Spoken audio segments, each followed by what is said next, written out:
سلام اس پر جو دنیا کے لیے رحمت ہی رحمت ہے، سلام اس پر کہ جس کی ذات فخر آدمیت ہے۔ اعوذ باللہ من الشیطان الرجیم، بسم اللہ الرحمن الرحیم، السلام علیکم ورحمۃ اللہ وبرکاتہ۔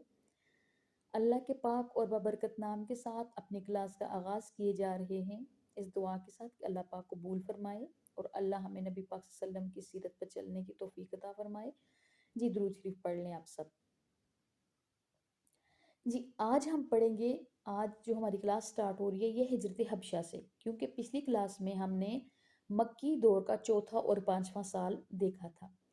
آپ ہجرت حبشہ کیوں پیش آئی، کیوں مسلمانوں نے ہجرت کی، اس کی وجہ کیا تھی؟ اس کی وجہ یہ تھی کہ ایمان لانے والوں کا جینا دوبھار ہو گیا ہوا تھا، ان کا مکہ میں رہنا مشکل ہو گیا تھا، ظلم اور ستم بے انتہا بڑھ چکا تھا، مسلمانوں کے ساتھ ایسا برا سلوک کیا جا رہا تھا کہ جو بیان سے باہر ہے۔ مجھے اور آپ کو تو یہ سننے کی بات لگتی ہے نا، یعنی میں نے بتا دیا اور آپ نے سن لیا، یا ہمیں کسی نے سنا دیا اور ہم نے سن لیا، یہ اتنی آسان بات نہیں ہے جتنا انہوں نے سہا ہے، ٹھیک ہے، ظلم کو انہوں نے برداشت کیا ہے، ایمان کے میں پایا تکمیل تک انہوں نے اپنا ایمان پہنچایا ہے، اپنی جانوں پہ ظلم کو سہ کر، اور اس دین کو ہمارے تک پہنچایا ہے، ٹھیک ہے۔ اگر وہ تکلیف نہ اٹھاتے، وہ قربانیاں نہ دیتے تو دین جو کا تو ہم تک کیسے پہنچتا؟ پیارے نبی صلی اللہ علیہ وسلم اور ان کے ساتھ چلنے والے صحابہ کے لیے دین پہ عمل کرنا اس دور میں بہت مشکل ہو گیا ہوا تھا۔ اب جب صحابہ کرام کا بہت مشکل ہو گیا وہاں مکہ میں رہنا، اور کفر کی طرح طرح کی سازشیں اور طرح طرح کی تکلیفیں اور حالات ٹف سے ٹف ہوتے چلے گئے، تو اس وقت اللہ تعالیٰ نے کچھ صورتوں کا نزول کیا، کچھ صورتیں نازل کی۔ اسی دوران سورہ کہف نازل ہوئی، اور سورہ کہف کی آیت نمبر 16-17 اگر آپ پڑھ کے دیکھیں، میں چاہوں گی کہ آپ سورہ کہف کا مطالعہ کریں، کیونکہ سورہ کہف کے آیت نمبر 16 اور 17 میں اللہ تعالیٰ نے کہا ہے کہ اگر آپ کے ایمان کا مسئلہ ہے، ایمان بچانا مشکل ہو چکا ہے، آپ کو اپنے ایمان کو سلامتی چاہیے، ظلم سے تم بہت زیادہ ہے، ایمان پہ عمل کرنا مشکل ہے، تو آپ ہجرت کر جائیں۔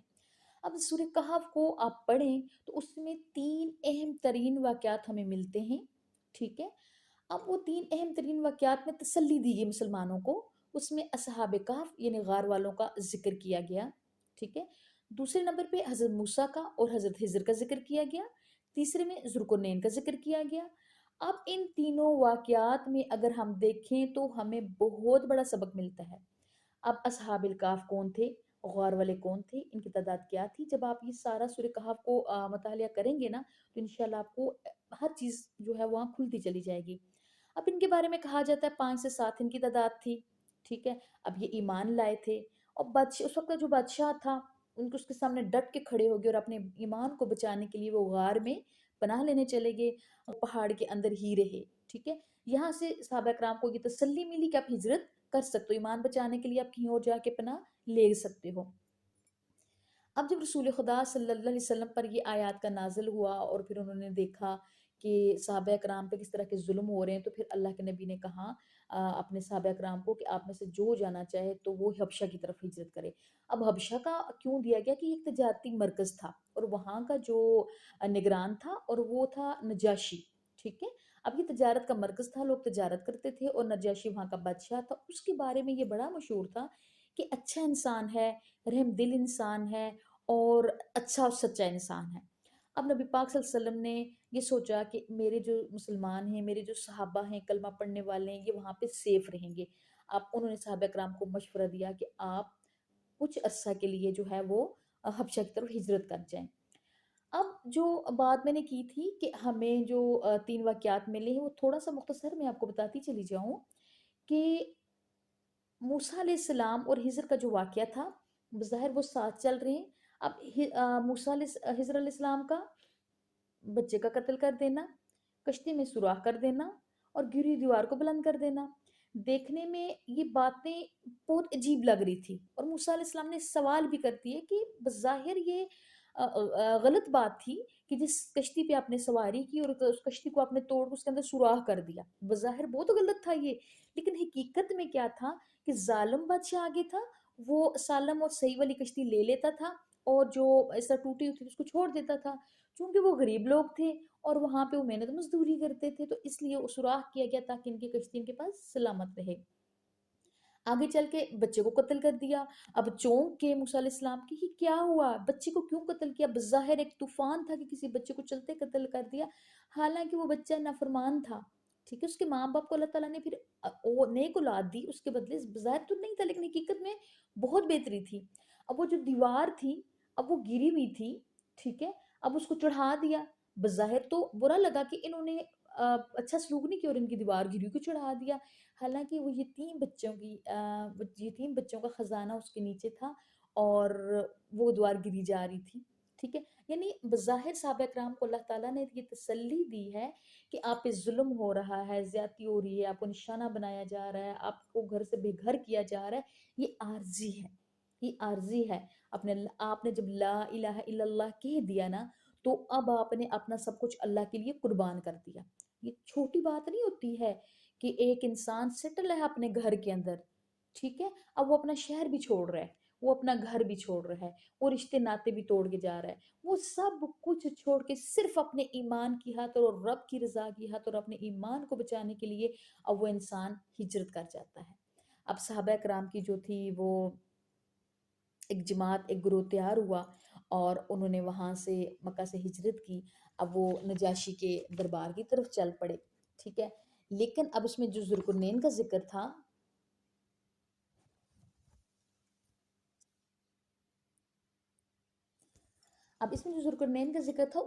اس سے ہمیں یہ سبق ملتا ہے کہ اللہ تعالیٰ کا ملک ہے، وہ جس کو چاہتا ہے دیتا ہے. ٹھیک ہے، اللہ اپنے ملک کو جس کو چاہتا ہے دیتا ہے، لیکن کامیابی ایمان کے ساتھ ہے. ایمان میں نجات ہے، کفر میں نجات نہیں ہے، کفر میں کامیابی نہیں ہے. اور اللہ نے اس میں یہ بھی بتایا ہے کہ اللہ اپنے بندوں میں سے کچھ ایسے لوگ پیدا کرتا ہے جو مظلوم کا ساتھ دیتے ہیں اور ظالم کے ہاتھ کو پکڑ لیتے ہیں. اب یہاں پہ مسلمانوں کو تسلی دی گئی، ایمان لانے والوں کو تسلی دی گئی کہ آپ پریشان نہ ہوں، رسول خدا صلی اللہ علیہ وسلم آ چکے ہیں. اب ظالم کے ہاتھ کو روکیں گے، مظلوم کا ساتھ دیں گے، گھبرانے کی ضرورت اب آپ کو نہیں ہے. اور پھر یہ کہا کہ اللہ کے نیک بندے ہی اللہ کی زمین کے وارث ہوتے ہیں. پھر سورہ زمر نازل ہوئی. سورہ زمر کی جو آیت نمبر 10 ہے، اس میں اللہ تعالیٰ نے صبر کرنے والوں کا اجر بتایا ہے کہ تم صبر کر رہے ہو نا. یہ ایسی بات نہیں ہے کہ تم پہ مصیبتیں ٹوٹ رہی ہیں، پریشانیاں آ رہی ہیں، تکلیفیں آ رہی ہیں اور ایسی بات نہیں ہے کہ تمہیں اجر نہیں ملے گا، تمہیں اجر ملے گا. اللہ نے پھر سورہ زمر میں مسلمانوں کو تسلی دی کہ اللہ صبر کرنے والوں کو بے حساب اجر دے گا. ٹھیک ہے، اب انہوں نے صبر کیا، ظلم بھی سہے، تکلیفیں بھی سہی، برداشت بھی کی اور پھر وہاں سے اپنا سب کچھ چھوڑ کر، بڑی بات ہوتی ہے یہ، اپنا سب کچھ چھوڑ کے جو ہے وہ نکل پڑے حبشہ کی طرف. ٹھیک ہے، اب جب ان کا جو رخ تھا نا وہ بحر احمر کی طرف تھا، یعنی جس کو آج جدہ کہا جاتا ہے. اب جب یہ جو تھے تقریباً 12 مرد اور 4 عورتیں تھیں جنہوں نے پہلی ہجرت کی، اور 5 نبوی میں رسول خدا صلی اللہ علیہ وسلم نے صحابہ کرام کی جماعت کو الوداع کیا اور ان کو حبشہ کی طرف روانہ کیا. اور ان کے امیر عثمان بن غفان رضی اللہ تعالیٰ عنہ تھے، اور اسی وفد میں نبی پاک صلی اللہ علیہ وسلم کی صحبزادی حضرت رقیہ بھی جو عثمان بن غفان کے ساتھ تھی. اب یہ لوگ جب وہاں پہنچے اور ادھر جا کے انہوں نے تھوڑا سا وہ سکون کا سانس لیا، تھوڑا سا ان کو تھوڑا ریلیکس ہوئے، ظلم ستم کے پہاڑوں سے تھوڑا سا ان کو آزادی ملی. اب جب کافروں کو یہ پتہ چلا کہ چپکے سے مسلمانوں کا ایک لشکر جو ہے، ایک وفد جو ہے وہ ہجرت کے لیے نکل گیا ہے، تو اب کیا جائے. اب مسلمانوں شروع سے کافروں کی عادت ہے سازشوں کو پیدا کرنا، نئے سرے سے ایک نئی سازش کو رچا دینا. اب انہوں نے ایک وفد تیار کیا اور اس کو نجاشی کی طرف بھیج دیا. اب اس وفد نے جا کے، اس گروہ نے جا کے نجاشی سے کہا کہ کچھ نوجوان لڑکے ہیں جو انہوں نے دین میں ایک نئی بات کو نکال دیا ہے، ہمارے دین کو برا بھلا کہتے ہیں اور انہوں نے مکہ کے اندر کے حالات کو خراب کر دیا ہے. اب یہ پناہ لے کے آپ کے پاس آئے ہیں تو آپ ان کو واپس بھیج دیں. نجاشی سمجھدار تھا. نجاشی نے کہا کہ جب تک میں ان لوگوں سے بات نہیں کروں گا میں ان کو آپ کے ساتھ آپ کے حوالے نہیں کروں گا. اب جب ان کو بلایا گیا تو حضرت جعفر رضی اللہ تعالیٰ عنہ اللہ تعالیٰ ان سے راضی ہو ان کو سب جتنے بھی مسلمان تھے سب نے ان کو آگے کیا کہ آپ جا کے ہماری طرف سے بات کیجئے گا. اب طے یہ ہوا کہ جو حق اور سچ ہے وہ ان کے سامنے رکھ دیں گے. ایمان پختہ تھے ان لوگوں کے. اب حضرت جعفر گئے اور جب نجاشی نے پوچھا کہ یہ آپ کے بارے میں ایسی باتیں کرتے ہیں آپ کا کیا خیال ہے، تو انہوں نے کہا کہ دیکھیں ہم ہر قسم کی معاشی پستی میں گر چکے تھے، اخلاق کی تباہیاں ہمارے اندر تھی. ہم چوری بھی کرتے تھے، ہم شراب بھی پیتے تھے، ہم قتل و غارت بھی کرتے تھے. دنیا کی جو برائی ہے وہ ہمارے اندر موجود تھی. اسی دوران ایک نوجوان نے آ کے کہا کہ ان سب کاموں کو چھوڑو، لا الہ الا اللہ پڑھو، ثم استقاموا، پھر استقامت اختیار کر جاؤ تو تم کامیاب ہو جاؤ گے. تو ہم نے ان ساری چیزوں کو چھوڑ دیا تو ہم بہت سی برائیوں سے بچ گئے. اب صورتحال یہ ہے کہ ان لوگوں نے ہمیں ستایا، ہمیں تکلیفیں دی، ہمیں اذیت پہنچائی. ان لوگوں سے بچ کر ہم اپنے ایمان کو بچانے کے لیے آپ کے علاقے میں آئے ہیں. ٹھیک ہے. اب جب یہ کہا اور وہ نجاشی نے کوئی ایسی بات نہیں کی، انہوں نے کہا ٹھیک ہے اب جائیں. اب یہ چلے گئے. اب ان کافروں کو تو یہ پتا چل گیا کہ اب نجاشی جو ہے انہوں نے تو یہ نہیں کی. اب انہوں نے پھر ایک اور نیا وہ جو تھا پلان بنایا اور کنفیوژن کو کریٹ کرنے کی کوشش کی. اور یہ کفر کا ہمیشہ یہ ان کا وتیرہ رہا ہے کہ انہوں نے جب بھی دیکھا ہے اسلام کو عروج کی طرف بڑھتے ہوئے، اسلام کو پھیلتے ہوئے، اس نے ہمارے اندر ہی سے نا ہمیں مار دینے کی کوشش کی ہے. ٹھیک ہے. اب انہوں نے کیا کیا، یعنی انہوں نے کبھی مسلمانوں کو آگے جاتا نہیں دیکھ سکا. یہ اس دور کی بات ہے اور آج کے دور میں بھی ایسا ہی ہے. ٹھیک ہے. کفر کبھی ہمیں پھلتا اور پھولتا نہیں دیکھ سکتا، لیکن اسلام میں اللہ نے لچک رکھی ہے. کوئی جتنا بھی دبائے گا یہ ابھر کے انشاءاللہ باہر آئے گا، کیونکہ اس کے پیچھے بہت قربانیاں ہیں. لازوال قربانیوں کی دستان ہے.